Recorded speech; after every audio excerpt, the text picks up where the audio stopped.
نے غوث اعظم ہے اور آپ نے سرکار غوث العظم دستگیر رضی اللہ تعالیٰ عنہ کے نام سے اس جلسے کو منسوب کیا ہے، تو میں آپ کو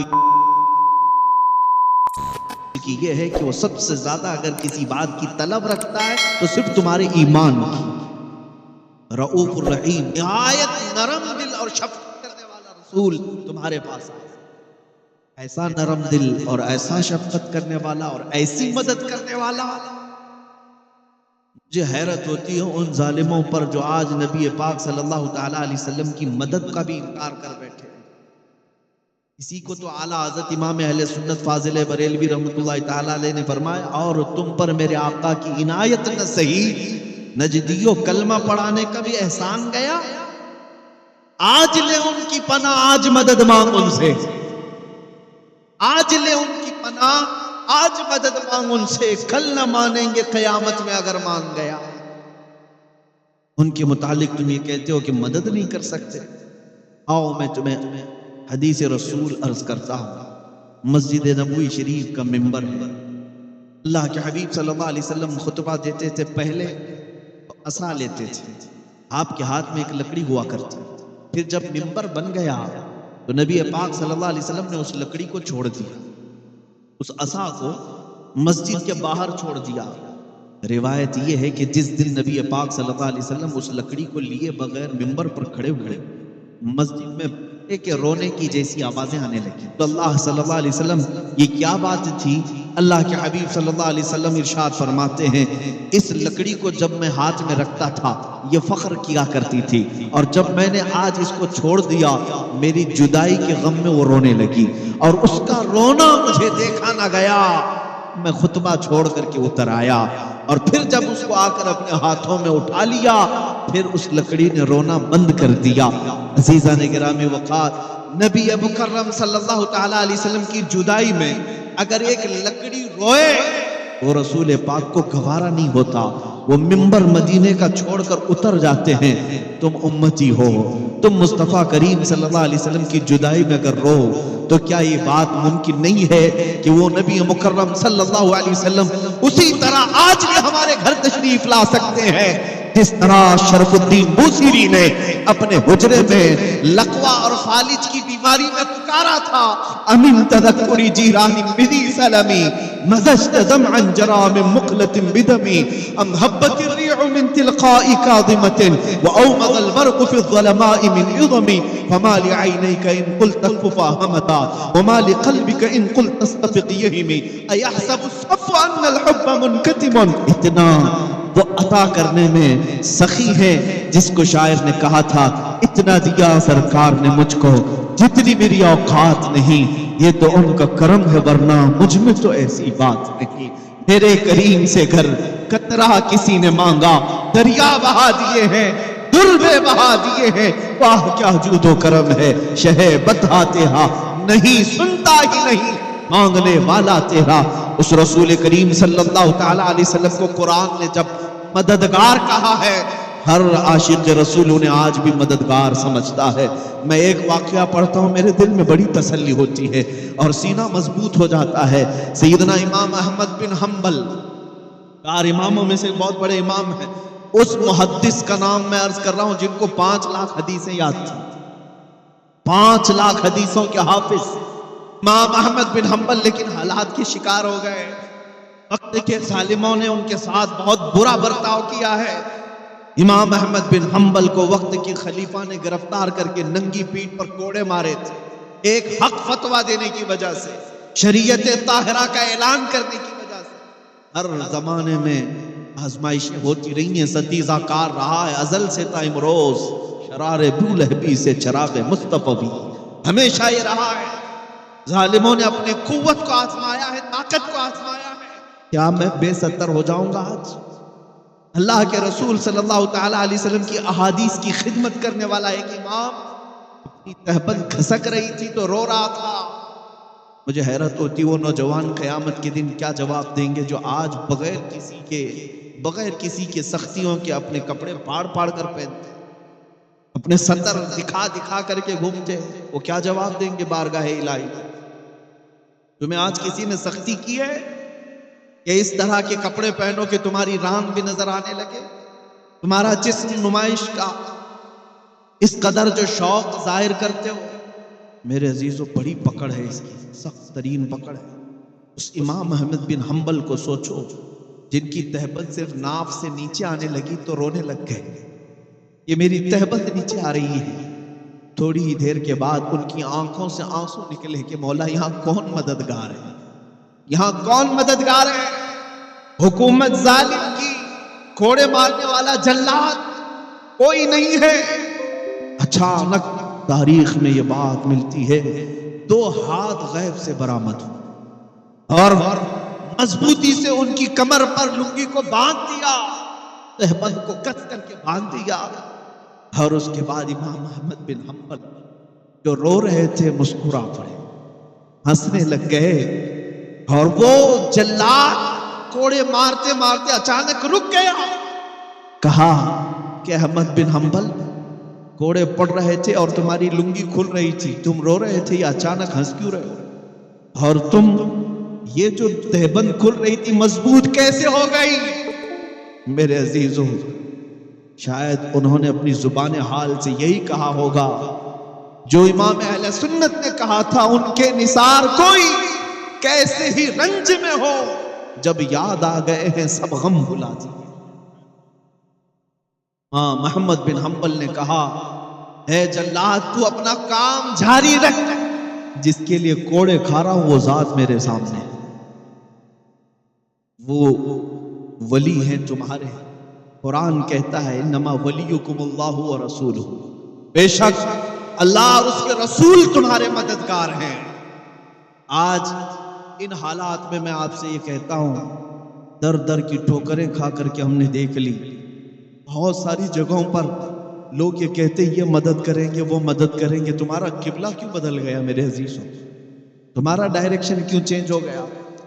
کل بھی تمہاری مدد جہاں سے آتی تھی وہیں سے آج بھی آئے گی۔ ان کے جو ہم غلام تھے، خلق کے پیشوا رہے، بس چہرہ پھر گیا ہے تو ساری دنیا ہم سے پھر گئی۔ مدد وہیں سے ہونی ہے، اور انہی کے قدموں میں عزت ہے، انہی کی نسبت میں بھی عزت ہے۔ ہم نے بہت مختصر سی زندگی میں دیکھا، بہت مختصر سی زندگی میں دیکھا کہ ہمارے لیے جس جگہ جائیں یہ پھول برسائے جاتے ہیں، کس بات کے؟ یہ ہماری عزتوں کے نعرے کس بات کے؟ یہ ہمارے لیے ممبر کس بات کے؟ اتنا سارا مجمع کس لیے ہمارا انتظار کرتا ہے؟ میرے عزیزوں، ہمارا اپنا کوئی کمال نہیں، یہ صرف اور صرف عزتیں جو ملی ہیں وہ نسبت مصطفیٰ سے۔ تم آج دنیا میں بھی دیکھ لو، عزتیں انہی کے قدموں سے وابستہ ہیں، انہی کے قدموں سے وابستہ ہیں۔ آزمائشوں کے ہم شکار ہو سکتے ہیں، لیکن اعلیٰ حضرت فرماتے ہیں بے نشانوں کا نشان مٹتا نہیں، مٹتے مٹتے نام ہو ہی جائے۔ یہ بے نشان کون ہے؟ یہ وہی عاشقان مصطفیٰ کی جماعت ہے جو رسول اللہ کی مدد کے منتظر رہتی ہے، ہمیشہ پکارا تھا میرے پیر کا ورم اور سوجن ہی ختم ہو گئی تھی۔ مددگار ہیں رسول تمہارے، اور یہ عقیدہ کوئی نیا گڑھا ہوا نہیں، میں تمہارے سامنے حدیثیں رکھ رہا ہوں، قرآن کی آیت رکھ رہا ہوں۔ عزیزان گرامی، اس لیے ہم اولیاء کرام کی کے درباروں میں جاتے ہیں، اور غوث اعظم کو المدد یا شیخ عبد القادر جیلانی کہتے ہیں، اس لیے کہ قرآن کہتا ہے ایمان والے تمہاری مددگار ہیں، تو اللہ کے ولی کیوں نہیں مددگار؟ وہ مددگار ہیں زندگی میں بھی اور بعد وفات میں۔ کسی کی سمجھ میں نہ آئے تو ہمارا وہ قصور نہیں ہے، لیکن اللہ تعالیٰ جس کے ذہن کے دریچے کھول دے اسے ساری چیزیں سمجھ میں آ ہی جاتی، مدد کہاں کہاں ہوتی۔ عزیزان گرامی، نبی اکرم صلی اللہ تعالیٰ علیہ وسلم کی ذات کی طرف متوجہ ہو جائیں۔ میں اپنی گفتگو ہمیشہ اسی عنوان پر کرتا ہوں اور سمیٹتا بھی وہی ہوں، لیکن چونکہ آج جشن غوث اعظم ہے اور آپ نے سرکار غوث الاعظم دستگیر رضی اللہ تعالیٰ عنہ کے نام سے اس جلسے کو منسوب کیا ہے، تو میں آپ کو یہ بھی بتا دوں کہ وہ کہاں کہاں مدد کرتے ہیں، وہ کہاں کہاں مدد کرتے ہیں۔ تمہیں پتا ہے، میں نے ایک مطالعے میں دیکھا، آج سائنس کی دنیا جس کو اپنا قبلہ و کعبہ سمجھتی ہو، اور سائنسدان، مشہور سائنسدان آئنسٹائن، اور اس نے یہ لکھا ہے کہ دنیا کا کنارہ یہ تو نظر آ جائے، لیکن پوری کائنات کا کنارہ کہاں ہے، یا کائنات میں وسعت کتنی ہے، یہ پتا کرنے کے لیے اس نے کہا کہ 2 کروڑ نوری سال لگیں گے۔ 2 کروڑ نوری سال۔ آپ کو پتا ہے نوری سال کس کو کہتے ہیں؟ نوری سال، نوری سال کی رفتار الگ ہے اور ہمارے یہ شب و روز کی رفتار الگ ہے۔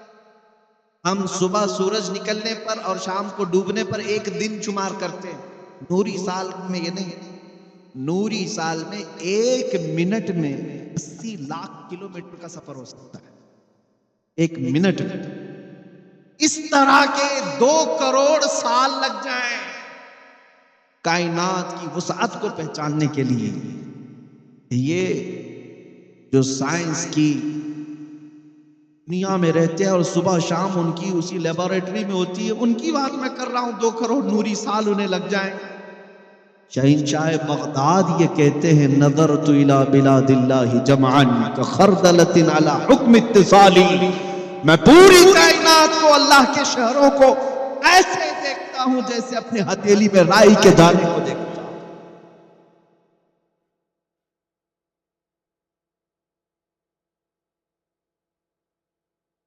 دنیا پڑھو، میں منع نہیں کرتا، تم ہمیشہ سائنس کو لے کر کے اگر کرامات سے کمپیئر کرنا چاہو تو بہت پیچھے رہ جاؤ گے۔ جن کو میرے نبی کا گھوڑا نہ سمجھ میں آئے، جن کو رسول پاک کا براق نہ سمجھ میں آئے، انہیں میرے مصطفیٰ کا سفر معراج کیا سمجھ سکتا؟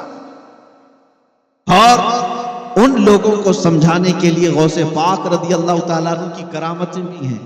ایک روایت ہم نے یہ پڑھی بھی ہے، ایک شخص مجمع میں بیٹھا تھا غوث پاک رضی اللہ تعالیٰ عنہ کے، اور جب آپ معراج کا واقعہ بیان کر رہے تھے اس کے دل میں یہ خلیش پیدا ہوئی، ایسا کیسے ہو سکتا ہے رسول اتنی جلدی جائیں گے اور آ جائیں گے؟ اور اچانک اس کے پیٹ میں مروڑ شروع ہو گئی، اور وہ جو ہے 2 واقعات ہیں الگ الگ، اس کے پیٹ میں ایسی مروڑ شروع ہو گئی کہ اسے بہت تیز حاجت، بہت تیز قضاء حاجت کی اشد ضرورت پیش آنے لگی۔ تو پھر اچانک اس کی آنکھیں بند ہوئی، تو پھر وہ کھول کر کے آنکھیں دیکھتا ہے وہ کسی جنگل میں، وہ کسی جنگل میں۔ جلدی سے اس نے دیکھا یہاں پانی بھی بہ رہا، اپنے کپڑے اتارے اور اپنی حاجت پوری کیا، اور وہاں سے اپنی صفائی بھی کر لیا، اور وہاں پر چابیوں کا یا کچھ گچھا اس نے درخت پر لٹکا رکھا تھا۔ پھر واپس اس نے اپنے کپڑے پہن لیے، اور اس کے بعد پھر جیسے ہی اس نے اپنی حاجت پوری کی، کپڑے پہنے، آنکھیں کھولا تو دیکھا وہ اسی مسجد میں بیٹھا ہے جہاں غوث پاک بیان کر رہے تھے۔ اب حاجت کچھ نہیں لگی، پیٹ میں بھی کوئی چیز نہیں تھی، اور اس کے بعد اس نے سوچا میرا وہم تھا کیا، یا میرے سے کچھ ایسی چیز ہو گئی ہے جو اونگ آنے پر میں نے کوئی خواب دیکھا ہو؟ نہیں، خواب نہیں تھا، نہ وہم تھا۔ محفل کے بعد وہ اٹھ کر کے گیا، پھر اسے اندازہ ہوا میں تو اپنی چابیوں کا گچھا وہیں بھول آیا تھا جہاں اپنی استنجا کر کے آیا۔ اسے وہ جگہ پتہ تھی، ڈھونڈتے ہوئے گیا تو بہت دور تھا، وہ علاقہ بہت دور تھا۔ چلتے چلتے تھک گیا، شام ہو گئی، اس علاقے میں جا کر پہنچا تو دیکھا وہاں پانی بھی بہ رہا، علاقہ وہی، اور درختوں پر اس کی چابیوں کا گچھا ابھی بھی لٹکا ہوا۔ پتہ یہ چلا میرے عزیزوں، 400 سال کے بعد میرے مصطفیٰ کریم صلی اللہ علیہ وسلم کی نسل پاک میں آنے والا شیخ عبد القادر جیلانی، وہ حسنی اور حسینی سادات میں سے، اگر وہ اپنی مسجد میں خطاب کے دوران بیٹھے بیٹھے کسی کو اپنی مجلس سے دور کا سفر بھی کرائیں، اس کی حاجت بھی پوری کرائیں، اور پھر اسے محفل میں لا سکیں، یہ تو 400 ان اللہ زوالی الارض وارا ما بین المشارق والمغارب کا کفی۔ حضور پاک صلی اللہ تعالی علیہ وسلم فرماتے ہیں کہ میں، اللہ تعالیٰ نے مجھے پوری روئے زمین کو گھیر کر کے دے دیا، میں مشرق و مغرب کے پورے دونوں کے درمیان ایسے دیکھتا ہوں جیسے ہتھیلی کو دیکھتا ہوں۔ ارے عزیزو وہ مددگار ہیں، تبھی اللہ نے ان کے سامنے یہ سب چیزیں سمیٹ کر رکھی۔ اب میں آپ کو بتاتا ہوں، شیخ عبد القادر جیلانی غوث اعظم بغدادی رضی اللہ تعالیٰ عنہ یہ مددگار نہیں ہوتے تو بہجت الاسرار کی یہ متواتر روایتیں نہیں آتی۔ ایک بات میں آج آپ کے سامنے رکھ کر کے جاتا ہوں، الفضل لما شہید بہ الاعداء، فضیلت تو اس کی جس کی دشمن بھی گواہی دیتے ہوں، دشمن بھی گواہی دیتے ہوں۔ میں آپ کو بتاؤں، جس جماعت کو کرامتوں کا بہت زیادہ انکار، وہ کہتے ہیں یہ کہانیاں ہیں، وہ کہتے ہیں یہ سب من گھڑت قصے ہیں۔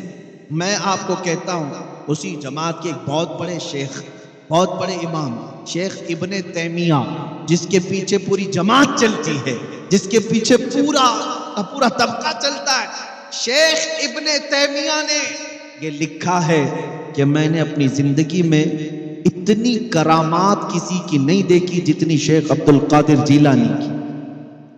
یہ کون کہہ رہے ہیں؟ شیخ ابن تیمیہ کی بات میں کہہ رہا ہوں۔ عزیزان گرامی، وہ ابن تیمیہ جب یہ کہہ رہے ہیں کہ سرکار غوث پاک شیخ عبد القادر جیلانی کے تصرفات سب سے زیادہ سننے کو ملے، تواتر کی حد ہے، جن کا انکار کرنا مشکل ہے۔ اب آؤ میں آپ کو بتاتا ہوں، مریدین نے تو مدد پایا ہے، اور بھی دوسرے لوگ بھی مدد پاتے رہے۔ ایک صاحب ہیں، وہ کہتے ہیں مجھے تجارت پر جانا تھا، میرے شیخ مرشد اس وقت بغداد میں رہتے تھے، وہ غوث پاک نہیں، دوسرے ایک بزرگ ہیں، ان کا نام غالباً حماد تھا یا احمد تھا۔ ان کے پاس وہ گیا، کہا کہ حضور مجھے تجارت پر ملک شام جانا ہے، مجھے آپ بتائیے، استخارہ کر کے دیکھ کے بتائیں۔ ہمارا استخارہ اور ہے، اولیاء اکرام کا استخارہ اور ہے، وہ سیدھے لوح محفوظ میں دیکھتے، لوح محفوظ میں دیکھتے اس کے حالات پر کیا لکھا ہوا ہے، لکھے ہوئے کو بدلوایا میرے عزیزوں، اور اس کو اس طرح سے بدلوایا کہ جو ہونے والا کی بات پر اس کو حقیقت سے خواب میں بدل کر کے پیش کر، جو ہونا تھا وہ۔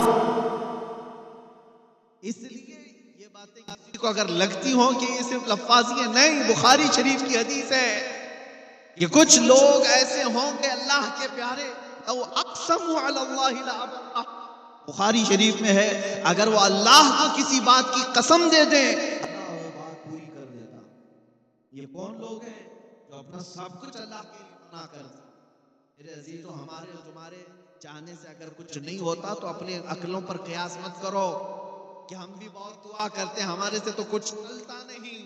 وہ شیخ عبد القادر کی بات کر رہا ہوں جو 40 سال جنگلوں میں عبادت کرتے رہے، جنہوں نے کھانے کی طرف خواہش نہیں کی، جنہوں نے کبھی اپنے دنیاوی مسکن کی خواہش نہیں کی، لذات کی خواہش نہیں کی، ایک انگور کے دانے سے سحری کرنا، آدھے گلاس پانی سے افطار کرنا، برسوں اس پر گزارا، مشقتیں عبادتیں کی، اور اس کے بعد جب وہ آئے اللہ کریم نے بے پناہ تصرفات انہیں عطا کی۔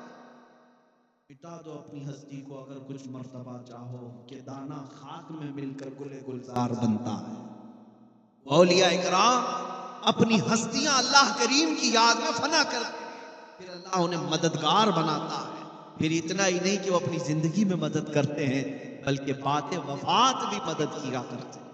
اللہ تعالیٰ ان کے تصرفات کو قائم رکھتا ہے۔ باؤ میرے عزیزوں، جب یہ میری گفتگو کا خلاصہ تم نے سن لیا ہے تو اب میں اپنے گفتگو کے اختتام پر آتا ہوں۔ آج کے حالات میں آپ سے یہ پوچھنا چاہتا ہوں، مجھے بتاؤ کیا یہ نعرہ بالکل صحیح نہیں ہے؟ کیا یہ نعرہ بالکل صحیح نہیں ہے جو ہمارے بزرگوں نے ہمیں دیا تھا؟ کسی کی جے وجے کیوں پکارے کیا غرض ہم کو، کسی کی جے وجے کیوں پکارے کیا غرض ہم کو، ہمیں کافی ہے سید اپنا نعرہ یا رسول اللہ، ہمیں کافی ہے سید اپنا نعرہ یا رسول اللہ، ہم رسول اللہ کے سنت رسول اللہ کی، اور جو بھونکتے ہیں ان کو سے بھی میں کہتا ہوں تمہیں میرے رسول سمجھ میں نہیں آئیں گے، دیکھنی ہے حشر میں عزت رسول اللہ کی۔ اور عزیزان گرامی، میں آپ سے مخاطب ہوں، میرے نوجوانوں سے، قوم کے غیور افراد سے، کہ تمہیں دنیا نے کس کس طرح کے ماحول میں جکڑ دیا ہے. تم صبح و شام کس طرح کی گزار رہے ہو. آج تمہارے چہروں سے وہ سارا غازہ کیوں چھن گیا ہے. تمہارے چہروں کی لالی کیوں ختم ہو گئی. جس کو دیکھ کر کے دنیا ہیبت زدہ رہتی تھی. کسی اور بات سے نہیں ڈرتی دنیا تم سے. کان کھول کر کے سن لو.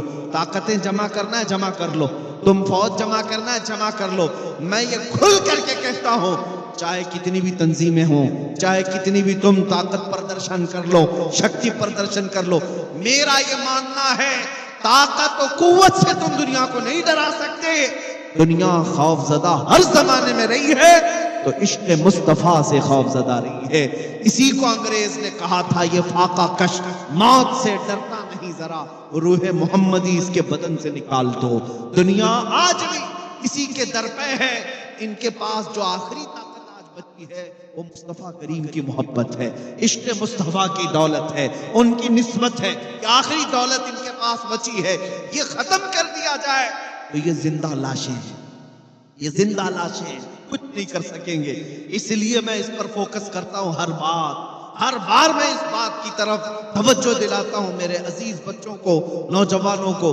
کچھ ابھی بگڑا نہیں ہے, کچھ ابھی بہت دیر نہیں ہوئی ہے, سویرا ہے, اندھیرا اتنا نہیں ہوا ہے جتنا کہ لوگ ہمیں کہتے ہیں. میں تمہیں ایک بات بتا دوں, جو لوگ یہ رونا رو رہے ہیں کہ ہم بچڑ گئے, ٹھیک ہے, انہوں نے ہمارے ظاہری حالات دیکھے. ہاں میں مانتا ہوں کہ نشہ بہت بڑھ گیا ہم میں, اور ان ایجوکیٹڈ لوگ بہت زیادہ ہو گئے, جہالت ہمارے ہاں بڑھ گئی ہے, بے حیائیاں بڑھ گئی ہیں, جھگڑے فسادات بڑھ گئے ہیں, گنڈا گردیاں بڑھ گئی ہیں, بہت ساری برائیاں آ گئی. یہ ٹھیک ہے, میں مانتا ہوں ہمارے محلے بکھرے ہوئے ہیں, اختلافات میں ہیں, اور اس کے علاوہ یہ بھی میں مانتا ہوں طاقت و قوت میں کچھ بھی نہیں ہے, زیرو ہے. یہاں تک کہ ان کا کوئی نمائندہ نہیں ہے, اور آگے سیاست میں بھی نہیں, قیادت میں بھی نہیں, حکومت میں بھی نہیں. ہماری بات رکھنے والے اللہ ماشاءاللہ دو چند کے علاوہ کوئی نہیں. پھر یہ سب چیزیں ہونے کے بعد کبھی تم نے سوچا غور سے, کبھی تم نے سوچا اتنی کمزور قوم ہی ہے اگر یہ, اتنی کمزور قوم ہی ہے اگر یہ, تو 24 گھنٹے یہ میڈیا چینلوں میں بحث کا مدعا کیوں بنی رہتی. اگر یہ سب سے بچڑی ہے, سب سے کمزوری ہے, کچھ نہیں ہے اس کے پاس, تو سارا دجالی نظام ہمارے پیچھے کیوں پڑا ہوا, اور جن کی روٹیاں چلتی نہیں ہمارا نام لیے بغیر, آپ کو معلوم ہوگا ان کا بزنس نہیں چلتا تمہارا نام لیے بغیر. کیوں ایسا ہے, کبھی سوچا اس بارے میں؟ میاں جو بچڑی ہوئی قوم ہے, جس کے پاس ایجوکیشن نہیں, حکومت نہیں, طاقت نہیں, تنظیم نہیں, سیاست نہیں, کچھ نہیں, اس پر تم اتنے کیوں مدعے بناتے ہو؟ سارا کا سارا ٹارگٹ تمہارے اوپر کیوں ہے؟ کوئی چینل اس وقت تک زیادہ چلتا نہیں تک وہ تمہاری ٹوپی, داڑھی, تمہاری اذان, برقعے, تمہاری مسجد کے مینار اور گنبد اور قبروں کے بارے میں جب تک بات نہ کرے نہیں چلتا. کیوں؟ یہ ساری چیزوں کی طرف کبھی تم سوچتے ہو؟ سب ختم ہو گیا ہے تو کیوں تم ہماری بحث کر رہے ہو؟ میں بھی یہی سوچتا ہوں, سب ہمارے پاس نہیں ہے تو ہمارے متعلق کیوں اتنے بحث کرتے ہو, اور پوری دنیا کو یہ کہتے ہو ان سے ڈر لگتا ہے. کیوں دوسری قوموں کو ہمارا نام لے کر کے کیوں ڈراتے ہو؟ پھر بات سمجھ میں آتی ہے. اقبال نے کہا تھا کچھ بات تو ہے کہ مٹتی نہیں ہستی ہماری, کچھ بات تو ہے کہ مٹتی نہیں ہستی ہماری, صدیوں رہا ہے دور دشمن دور زماں ہمارا. وہ کون سی چیز ہے جس کو اقبال کہتا ہے توحید کی امانت سینوں میں ہے ہمارے, عشق رسول کی امانت سینوں میں ہے ہمارے, آسان نہیں مٹانا نام و نشاں ہمارا, باطل سے ڈرنے والے ہے آسمان نہیں ہے ہم, 100 بار کر چکا ہے تو امتحان ہمارا. آج میں تمہاری اپنی حیثیت اور تمہاری ویلیو بتانا چاہتا ہوں. دیر نہیں ہوئی, بہت اندھیرا نہیں ہوا, کچھ چیز تو باقی ہے تمہارے پاس, اس کی وجہ سے تم بحث کا مدعا بنے ہوئے ہو. وہ کون سی چیز ہے وہ شاید تمہیں اندازہ نہیں لیکن پوری دنیا جانتی ہے. میں اس کی پریکٹیکل مثال بتا دوں. پریکٹیکل میں اکثر کہتا ہوں تو کچھ لوگوں کو ڈر لگتا ہے, لیکن میں کھل کر کے بات کہتا ہوں. میں نے ابھی قریب میں دیکھا یورپ کی سرزمین بھی تھر تھراتی تھی ایک ویل چیئر پر بیٹھے ہوئے معذور عالم دین سے. اس کا کام کیا تھا؟ بہت دور جس کو تم بھڑی ہوئی قوم کہتے ہو اسی کے چند لوگوں کے درمیان پیروں سے معذور عالم دین اگر لبیک کہہ کر پکارتا تمہارے چولہے ہلنے لگ جاتے تھے، اس لیے کہ پتا چلا طاقت و قوت اس کرسی کا نام نہیں، طاقت و قوت تخت و تاج کا نام نہیں، طاقت و قوت عشق مصطفیٰ کا نام ہے۔ یہ اگر معذور کے سینے میں بھی آ جائے تو دنیا اس سے ہیبت زدہ ہوتی ہے، اس کے رعب سے تھر تھر آتی ہے، اور یہ چیز تمہیں اللہ نے عطا کی ہے۔ تم عاشقان مصطفیٰ کی جماعت ہو، جمع کرو اس دولت کو واپس، کرو اس دولت کو واپس۔ وہ رسول ہی ہمارے سب کچھ ہیں، وہی ہمارے لیے کل بھی مددگار تھے، آج بھی مددگار ہیں۔ ہر بچے کو اتنا پڑھا دو عشق رسول کہ جنگلوں کی بیابانوں کی کسی بھی وادی میں تمہارے بچے کو تنہا بھی چھوڑے، ہو سکتا ہے وہ ہر چیز کر جائے لیکن عظمت رسالت کا سودا کبھی نہ کرنے پائے۔ نہ اپنے بچوں کو ضرور بنا دینا کہ بیٹا ہر چیز کا سمجھوتا ہو سکتا ہے، مصطفیٰ کریم صلی اللہ تعالیٰ علیہ وسلم کی عزت اور ان کی ناموس کا کوئی سودا نہیں ہو سکتا۔ لبیک یا رسول اللہ، لبیک یا رسول اللہ، لبیک یا رسول اللہ۔ آپ بیٹھیں، آپ بیٹھیں میرے عزیزو، ممبرا کی سرزمین پر۔ ہو سکتا ہے یہ تمام چیزیں ہیں تمہاری آزمائش کے لیے۔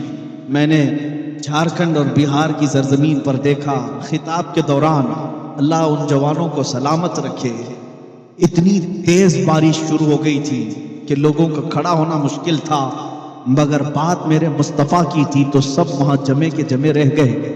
یہاں تک کہ سچ بتاؤں میں نے صرف نبی پاک صلی اللہ علیہ وسلم کا نام لیا اور مجھے آج تک اس بات کا اندازہ نہیں ہو پاتا کہ میرے ہاتھ میں جو مائک تھا کنٹینیو اس پر کرنٹ آ رہا تھا، اس کے باوجود 10 منٹ تک میں اس کو پکڑے کیسا کھڑا رہا۔ یا رسول اللہ، اگر تمہاری عنایت نہ ہوتی تو ہم کچھ بھی نہ ہوتے، یہ سب تمہارا کرم ہے آقا، کے بات اب تک بنی ہوئی ہے۔ یہ دھماکے، یہ آندھیاں تمہیں اونچا اڑانے کے لیے آتی ہیں، یہ تمہارے پریکٹس کے لیے ہوا کرتے ہیں، یہ سب تمہیں ریہرسل کے لیے ہوا کرتے ہیں کہ تم ابھی ان آوازوں سے نہ گھبراؤ، نہ ڈرو، اس لیے کہ ہمارے اسلاف نے ہمیں کیا درس دیا ہے پتہ ہے؟ ٹل نہ سکتے تھے جنگ میں اگر اڑ جاتے تھے، پاؤں شیروں کے میدان سے اکھڑ جاتے تھے، تجھ سے سرکش ہوا کوئی تو بگڑ جاتے تھے۔ یا رسول اللہ، تجھ سے سرکش ہوا کوئی تو بگڑ جاتے تھے۔ ارے دیکھ کیا چیز ہے، ہم توپ سے بھی لڑ جاتے تھے۔ اور پھر زمانے کو یہ بتاؤں گا، یہ کہہ کر کے بتاؤں گا، قوت عشق سے ہر پست کو بالا کر دو، بہر میں نام محمد سے اجالا کر دو۔